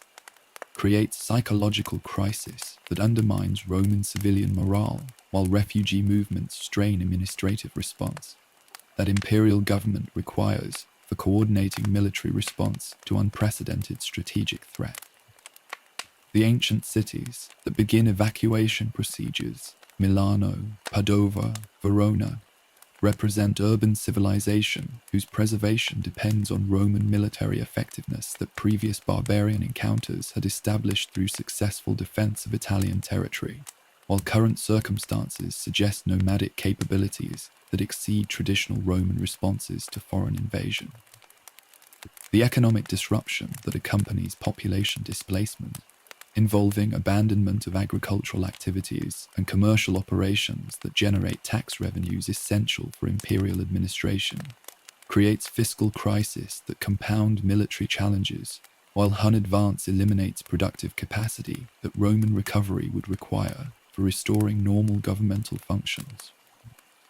The march toward Rome that follows northern Italian successes represents strategic decision whose implications transcend immediate military considerations. To embrace symbolic conquest that would establish nomadic supremacy over sedentary civilization through capture of urban center whose political significance exceeds its tactical value, while religious importance provides psychological advantages that military victory alone could not achieve. Through conventional territorial occupation, the route that Hun forces select for approaching Eternal City avoids heavily fortified positions, while their systematic destruction of infrastructure eliminates Roman capacity for coordinated resistance throughout central Italy. Their engineering capabilities enabling bridge construction and road maintenance that traditional nomadic military methods could not provide for sustained operations in unfamiliar geographical conditions. The intelligence networks that provide Hun commanders with accurate information about Roman defensive preparations, their sources including merchants and religious figures whose survival depends on accommodation with nomadic authority, enable strategic planning that anticipates enemy responses while exploiting weaknesses that systematic observation has identified in imperial defensive arrangements. The panic that grips Rome as nomadic forces approach traditional boundaries of urban security transcends normal military anxiety to embrace existential crisis about civilizational survival, while the emperor, whose constitutional authority depends on successful defense of imperial territory, faces political pressure that traditional responses cannot address through conventional diplomatic or military solutions. Valentinian III, whose reign has witnessed systematic erosion of Western Roman territorial control through barbarian settlement and military pressure, discovers that nomadic threats require governmental responses that imperial constitutional tradition cannot accommodate through existing legal frameworks, while the Senate, whose debates had previously addressed provincial administration, now confronts decisions about urban evacuation and treasure protection that Roman political experience had never required. The religious response that emerges from clerical leadership, involving special prayers and ceremonial processions designed to invoke divine intervention against barbarian invasion, reflects theological understanding that military solutions may prove inadequate against enemies whose success suggests supernatural favor rather than purely human strategic advantages. Pope Leo the Great, whose ecclesiastical authority transcends political boundaries that secular administration cannot maintain through military force alone, emerges as diplomatic figure, whose religious status enables negotiations that imperial officials could not conduct without acknowledging defeat that constitutional dignity cannot accept, while his theological expertise provides communication framework that bridges cultural differences between Christian civilization and nomadic spiritual traditions. The embassy that travels to Hun camps carrying papal authority rather than imperial credentials represents institutional innovation that adapts Roman diplomatic practice to strategic circumstances where traditional methods have proven inadequate, while religious mediation offers alternative approaches to conflict resolution that military confrontation cannot achieve through conventional battlefield tactics. The gifts that accompany papal diplomacy, their religious significance transcending monetary value, while their symbolic importance demonstrates Christian commitment to peaceful resolution of conflicts that military force might exacerbate through continued resistance, provide negotiating tools that enable accommodation without requiring explicit acknowledgement of imperial weakness. The encounter between Leo and Attila, conducted according to protocols that combine Christian ceremonial tradition with nomadic diplomatic customs, represents cultural exchange whose significance transcends immediate political negotiations, to embrace theological discussion that influences nomadic decisions through religious considerations rather than purely strategic calculations about military advantages and territorial gains. The papal arguments that emphasize divine punishment for those who destroy Christian institutions, supported through historical examples of supernatural intervention against persecutors of religious communities, appeal to nomadic spiritual understanding that recognize supernatural authority over human political ambitions, while Hun shamanic traditions acknowledge divine intervention in military affairs through omens and portents that influence strategic decision-making.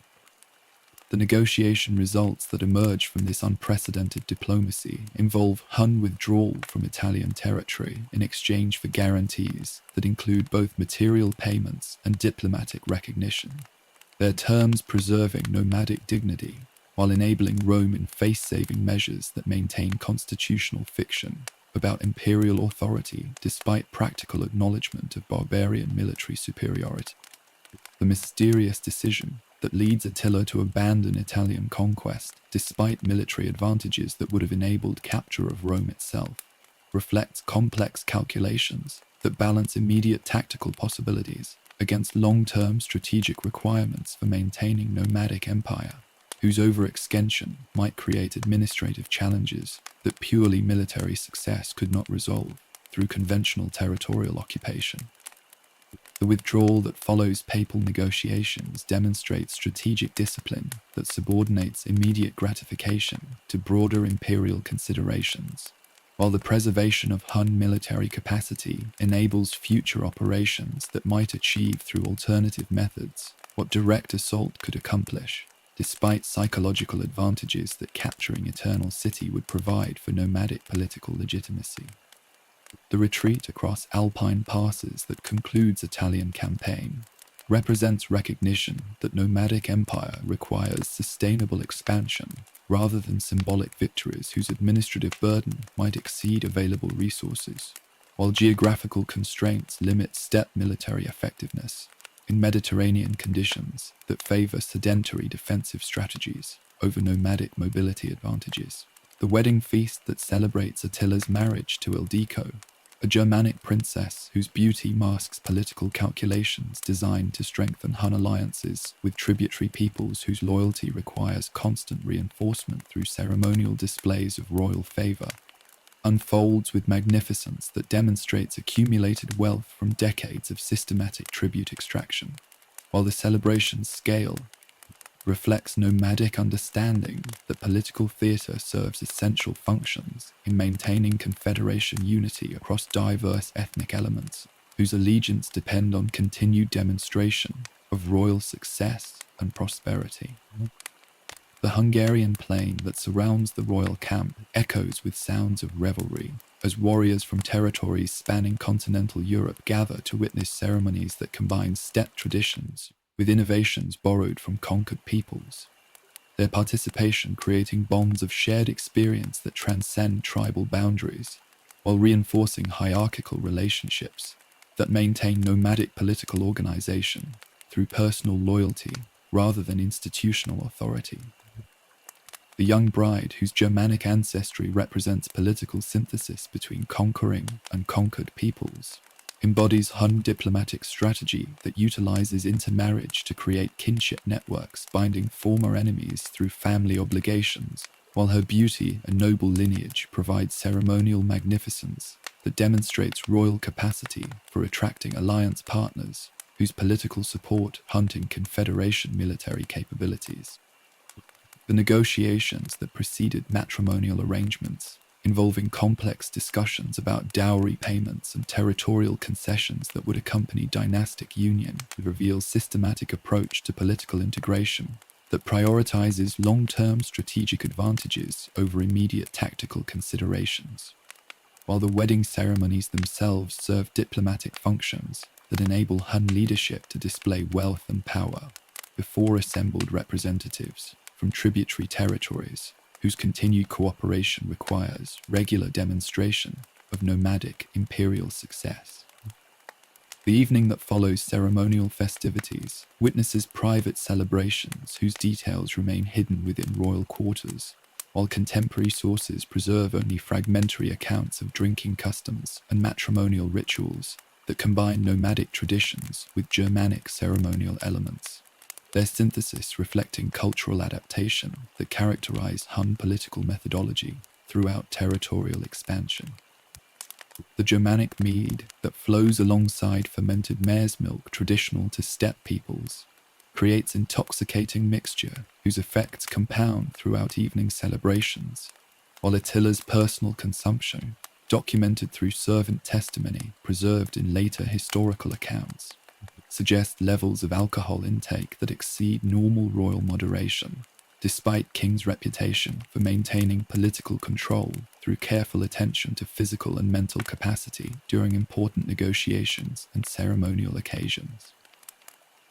The dawn that reveals Attila's lifeless body in wedding chamber creates crisis whose immediate implications transcend personal tragedy to embrace political catastrophe that threatens confederation survival through succession dispute that nomadic institutional tradition cannot resolve with military conflict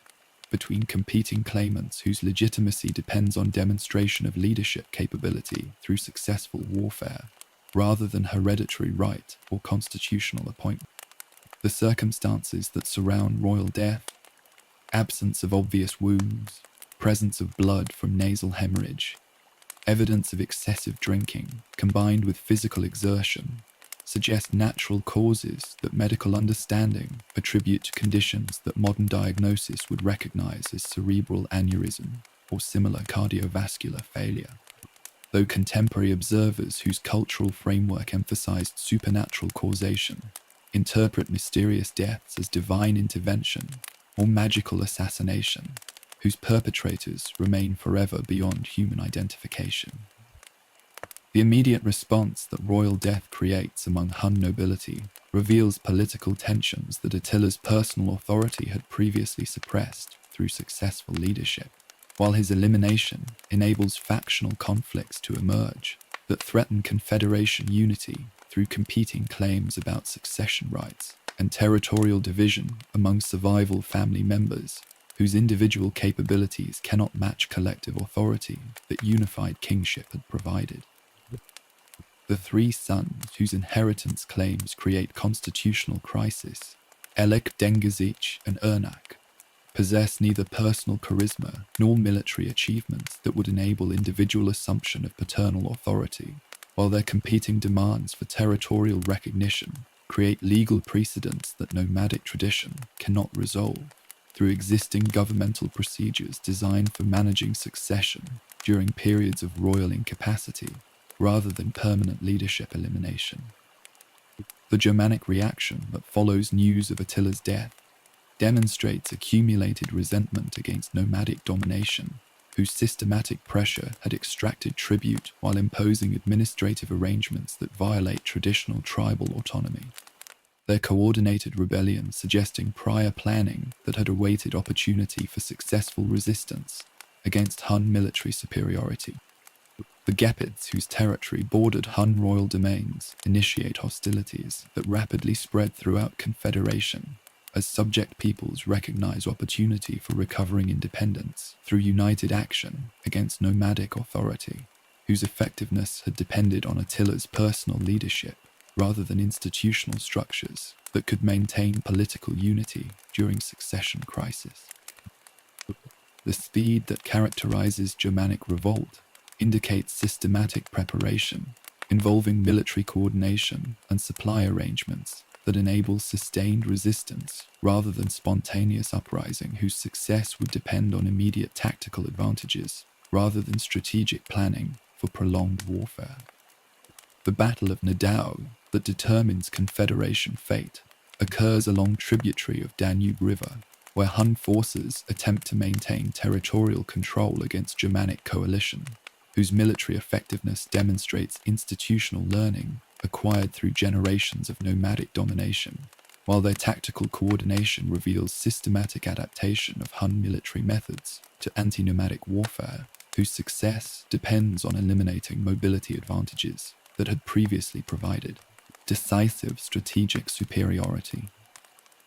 The death of Elek during this engagement eliminates strongest successor candidate, while Germanic victory destroys Hun military capacity for maintaining territorial control over European territories whose wealth had supported nomadic imperial administration through systematic tribute extraction and population management that require continuous military pressure for effective implementation. The fragmentation that follows military defeat transforms unified Hun Empire into competing tribal elements, whose individual survival depends on territorial accommodation with victorious Germanic peoples, whose political arrangements restore traditional autonomy while eliminating nomadic administrative structures that had coordinated activities across continental distances through mobile governmental methods. The surviving Hun populations face choices between continued nomadic lifestyle in territories beyond Germanic control, or assimilation into sedentary communities whose cultural practices offer security in exchange for abandonment of steppe traditions that had defined ethnic identity throughout centuries of migration and territorial expansion. The diaspora that results from political collapse scatters Hun tribal elements across territories spanning from Carpathian mountains to Central Asian steppes, while their cultural influence persists through artistic traditions, military techniques, and political innovations that subsequent nomadic peoples incorporate into their own governmental and military systems. The archaeological evidence that documents Hun territorial abandonment reveals systematic destruction of royal camps and ceremonial centers, whose elimination suggests deliberate cultural obliteration designed to prevent future recovery of nomadic political organization rather than simple military occupation that might preserve useful infrastructure for alternative administrative purposes. The treasure hoards that contemporary sources describe as accompanying royal burial, their contents representing accumulated wealth from decades of tribute collection and commercial taxation, disappear into historical obscurity, while their probable location generates speculation that extends into modern archaeological investigation, seeking material evidence of nomadic imperial achievement, whose documentation depends primarily on hostile sources, whose cultural prejudices may distort historical understanding of Hun political and military capabilities. The legacy that Attila's death creates transcends immediate political consequences to embrace fundamental transformation of European political geography through elimination of nomadic imperial alternative to sedentary governmental systems, while the methods that Hun Confederation had developed for managing diverse populations across continental distances provide precedents that future empires adapt to similar administrative challenges, requiring coordination of activities among culturally distinct peoples, whose integration demands institutional innovations beyond traditional governmental experience. The terror that Hun expansion had created throughout ancient world, its psychological impact exceeding immediate military consequences,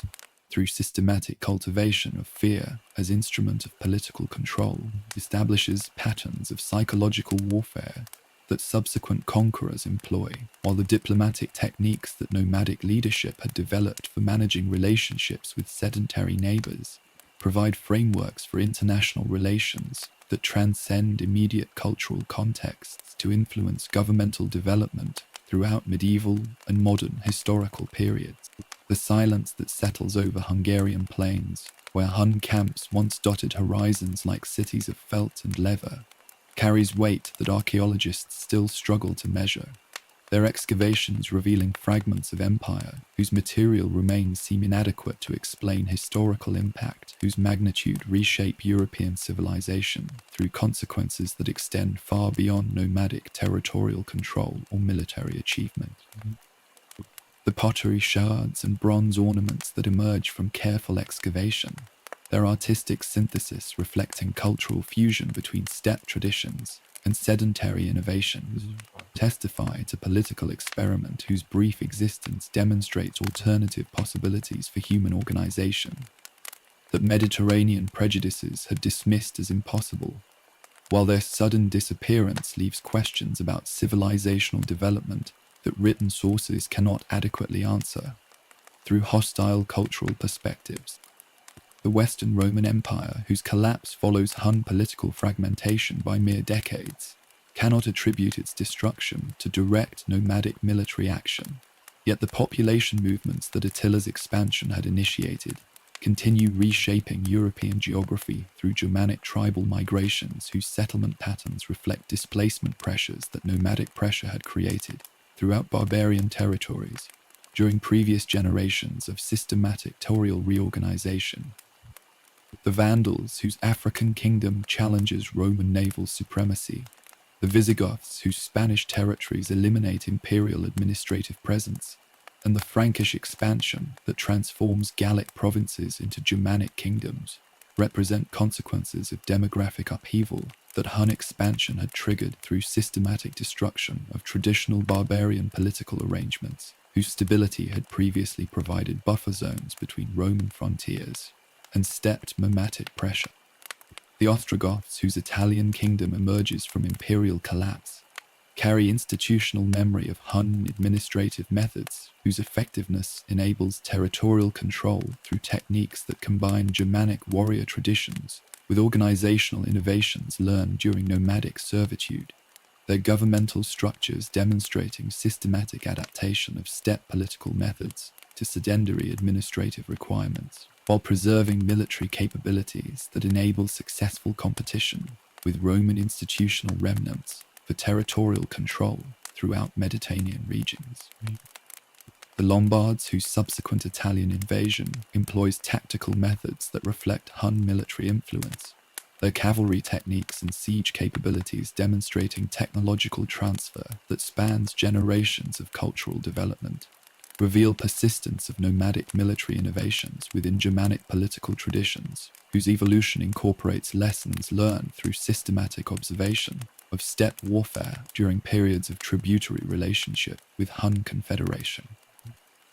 The archaeological record that documents European transformation during post-Hun centuries reveals cultural synthesis whose complexity defies simple ethnic categorization, while artistic traditions, burial practices, and technological innovations demonstrate systematic fusion between nomadic and sedentary traditions, whose combination creates new cultural possibilities that neither civilization could achieve through independent development.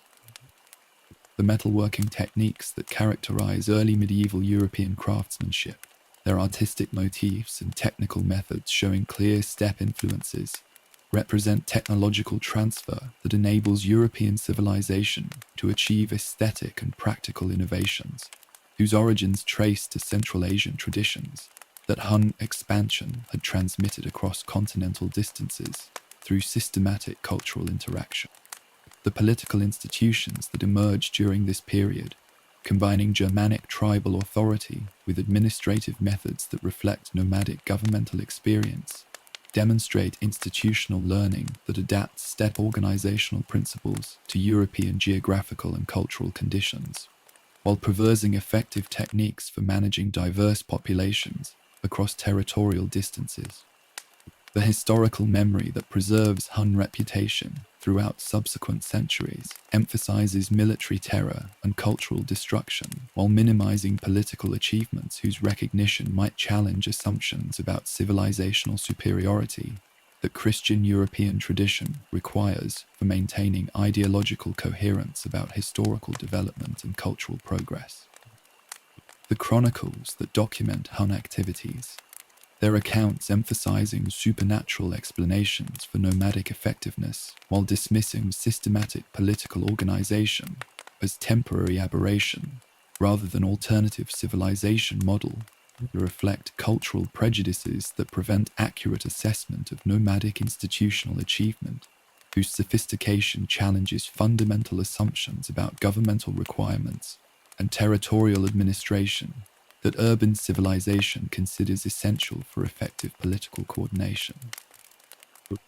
The legends that transform Attila into archetypal barbarian destroyer, whose image serves medieval literary purposes, obscure historical reality about nomadic imperial capabilities, whose systematic approach to territorial conquest and population management demonstrates governmental sophistication that contemporary observers could not acknowledge without undermining their own cultural supremacy claims. The scientific investigation that modern archaeology and genetic analysis provide reveals population movements and cultural exchanges whose complexity exceeds anything that historical sources document through direct observation, while DNA evidence demonstrates systematic intermarriage between nomadic and sedentary populations whose genetic legacy persists throughout European ancestry, despite historical sources that emphasize ethnic separation and cultural antagonism. The linguistic traces that survive in European vocabulary, particularly terms related to warfare, horsemanship, and governmental authority, demonstrate cultural transmission that extends far beyond immediate conquest periods to influence language development, whose evolution incorporates steppe terminology into European linguistic traditions that preserve nomadic institutional knowledge through vocabulary whose origins contemporary speakers cannot recognize without specialized etymological analyses. The technological innovations that characterize medieval European development, particularly metallurgical techniques and military equipment whose design principles reflect steppe traditions, represent systematic adaptation of nomadic innovations to European manufacturing capabilities, whose evolution demonstrates cultural synthesis rather than simple replacement of indigenous traditions through foreign conquest. The geopolitical significance that Hun expansion represents in broader patterns of Eurasian historical development demonstrates systematic relationship between steppe nomadic pressure and sedentary civilizational change, whose cyclical nature reflects environmental and demographic factors that create periodic nomadic expansion phases throughout ancient and medieval historical periods. The precedents that Hun political organization establishes for subsequent nomadic empires, particularly administrative techniques for managing diverse populations and diplomatic methods for extracting tribute from sedentary neighbors, provide institutional frameworks that Mongol, Turkish, and other steppe confederations adapt to similar territorial expansion challenges, whose solutions require systematic innovation beyond traditional nomadic governmental experience. The strategic lessons that Hun military effectiveness teaches about mobility advantages and psychological warfare influence European military development throughout medieval period, while their tactical innovations enable subsequent nomadic peoples to achieve similar successes against sedimentary defensive systems, whose evolution must constantly adapt to nomadic technological advancement and strategic innovation. The mystery that continues surrounding Hun origins and ultimate fate reflects documentation challenges that nomadic societies present to historians, whose sources derive primarily from literate civilizations, whose cultural frameworks cannot adequately comprehend alternative organizational principles. While their disappearance into historical obscurity demonstrates impermanence that characterizes nomadic political achievements, whose institutional structures depend on personal leadership rather than bureaucratic continuity that enables civilizational positions through political transition. The questions that Hun example poses about human organizational possibilities, their brief demonstration that effective governance requires neither urban centers nor written administration for coordination across continental distances, challenge assumptions about historical progress and cultural development that remain relevant for understanding contemporary challenges requiring institutional innovation beyond traditional governmental experience. The shadows that Attila, his people cast across European memory preserve testimony to human potential whose alternative expression threatens comfortable assumptions about civilizational superiority, while their vanishing reminds observers that all political achievements remain temporary experiments whose success depends on adaptation to changing circumstances, rather than permanent institutional arrangements, whose survival contemporary societies too often assume represent inevitable historical development, rather than contingent cultural achievement requiring constant renewal through systematic attention to environmental pressures and demographic challenges that characterize human existence throughout historical time.